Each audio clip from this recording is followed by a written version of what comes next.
த்ரெட்ஸில் ஒரு நியூவான ஃபீச்சர் வந்திருக்கு, அதை பற்றி பேசுங்க ப்ரோ அப்படின்னு நிறைய பேர் கேட்டிருந்தீங்க. இது ஆல்ரெடி வந்திருக்கு, போன மாதமே வந்தாச்சு. பீட்டா யூசர்ஸுக்கு அதுக்கு முன்னாடியே வந்தாச்சு. பட் இருந்தாலும் பார்த்தீங்க அப்படின்னா அதை பற்றி பேச வேணாம்னு பார்த்தேன். பட் இருந்தாலும் நிறைய பேர் கேட்டிருந்தீங்க, டிஎம் பண்ணியும் கேட்டிருந்தீங்க. ஸோ அந்தளவுக்கு இது முக்கியமான ஃபீச்சரானு தெரில. It's just a normal feature. But அதை பற்றியும் தெரிஞ்சுக்கணும்னு ஆசைப்பட்டீங்கன்னா கண்டிப்பாக வீடியோ மேக் பண்ணுறேன். அதுதான் இது. ரொம்ப சிம்பிளாக பார்த்தீங்கன்னா த்ரெட்ஸை வந்து நீங்கள் அப்டேட் பண்ணே பார்த்தீங்கன்னா மெயில் மாதிரி ஒரு ஐகான் புதுசாக பார்த்தீங்கன்னா ஹோம் ஸ்க்ரீனுக்கு பக்கத்துலேயே பார்த்தீங்கன்னா உங்களுக்கு இருக்கும். அதை ஜஸ்ட் நீங்கள் டேப் பண்ணால் உங்களுக்கு மெசேஜ் பண்ணுற ஆப்ஷன் பார்த்தீங்கன்னா விசிபிளாக தெரிய ஆரம்பிக்கும். இது ஆல்ரெடி வந்ததா அப்படின்னு சொன்னேன் இல்லையா? ஸோ சிம்பிளாக பார்த்தீங்கன்னா நீங்கள் வந்து மெசேஜ் பண்ணிக்க முடியும். இதில் என்ன வகையான விஷயம்னா, இந்த யூஐ பார்த்தீங்கன்னா கொஞ்சம் க்ளீனாக இருக்குது. மெசேஜ் சென்ட் பண்ணும்போது பார்த்தீங்கன்னா ஒரு க்ளீனான யூஐ இன்டர்ஃபேஸ் வந்து நீங்கள் பார்க்கலாம். இதில் ரெண்டே தீம் செட் தான். ஒன்று பிளாக் இல்லை ஒயிட். நீங்கள் பிளாக்ல யூஸ் பண்ணுறீங்கன்னா ஒயிட்டாக மாறும், ஒயிட்ல யூஸ் பண்ணுறீங்கன்னா பிளாக்காக மாறும். அவ்வளவுதான். சேட் பண்ணுறதுக்கான தீம் இதுதான். இதுக்கான கலர் கோஆர்டினேஷன்லாம் இல்லை. 3 டாட் கிளிக் பண்ணும்போது ரெண்டே ஆப்ஷன் தான் அங்கேயுமே. ஒன்று மியூட்டு, இன்னொன்று பிளாக். வேறு எதுவுமே இல்லை. அண்ட் பார்த்தீங்கன்னா நீங்கள் வந்து கரெக்டாக வந்து மீடியா சென்ட் பண்ணுறீங்க அப்படின்னா மீடியா, கேமரா அங்கேயும் 2 ஆப்ஷன் தான். நீங்கள் கேமராவில் மேனுவலாக எடுக்கிற மாதிரி இருக்கும், இல்லை மீடியாவில் வந்து கரெக்டாக வந்து ஷூட் பண்ணி நீங்கள் வந்து சென்ட் பண்ணுற மாதிரி இருக்கும். சென்ட் பண்ணும்போது பார்த்தீங்கன்னா பாப்அப் இமேஜாக வருது.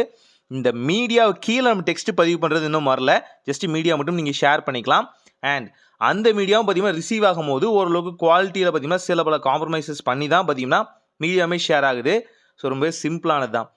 ரிசீவ் ஆப்போசிட்லேருந்து பண்ணுறாங்க பார்த்தீங்களா, அவங்களுக்கும் பார்த்தீங்கன்னா இது போய் சேர்றது பார்த்தீங்கன்னா இதே தீம் செட்டில் தான். இதில் எந்த வகையான சேஞ்சஸுமே இல்லை. ஆனால் என்னென்னா க்ளீன் யூஐயாக இருக்கும். இதில் நீங்கள் அவங்க அக்கௌண்ட்டை டேப் பண்ணி அவங்கள வந்து மென்ஷன் பண்ணி வந்து கமெண்ட் பண்ணுறது பார்த்தீங்கன்னா ட்விட்டரில் பண்ணுவாங்க இல்லையா, அதே விஷயம்தான். அது இங்கேயுமே பண்ண முடியும். இது ஒரு டைரக்ட் மெசேஜாக இருக்கும். இது பார்த்தீங்கன்னா அவங்களோட போஸ்ட்டுக்கும் ரீபோஸ்ட்டுக்கும் ரிப்ளைக்கும் பண்ணுற மாதிரியான ஆப்ஷனாக இருக்கும். அவங்களுக்கு வர மெசேஜும் பார்த்தீங்க அப்படின்னா இதே மாதிரி பிளாக் அண்ட் ஒயிட் தீம் செட்டில் தான் இருக்கும். நீங்கள் எந்த தீம் செட் யூஸ் பண்ணுறீங்களோ அதுக்கு தகுந்த மாதிரி மாறிக்கும். அவ்வளோதான். இதுலேயும் பார்த்தீங்கன்னா டபுள் டேப் பண்ணால் உங்களுக்கு ஹார்ட் வர ஆப்ஷன் வச்சுருக்காங்க. எப்படி நம்ம இன்ஸ்டாகிராமில் பண்ணுறோமோ அதே மாதிரி. ஆனால் இதில் ஹார்ட் மட்டும்தான் இருக்குது. இதில் வேறு எந்த வகையான அடிஷ்னல் இமோஜிஸும் நீங்கள் ஆட் பண்ணுற ஆப்ஷன் இப்போதைக்கு வரல. ஜஸ்ட் ஹார்ட் கொடுத்துக்கலாம், அவ்வளோதான். நான் சொன்னேன் இல்லையா குவாலிட்டியில் கொஞ்சம் காம்ப்ரமைஸ் பண்ணுதுன்னு, அந்த மாதிரி கொஞ்சம் காம்ப்ரமைஸ் பண்ணுற மாதிரி இருக்கும்.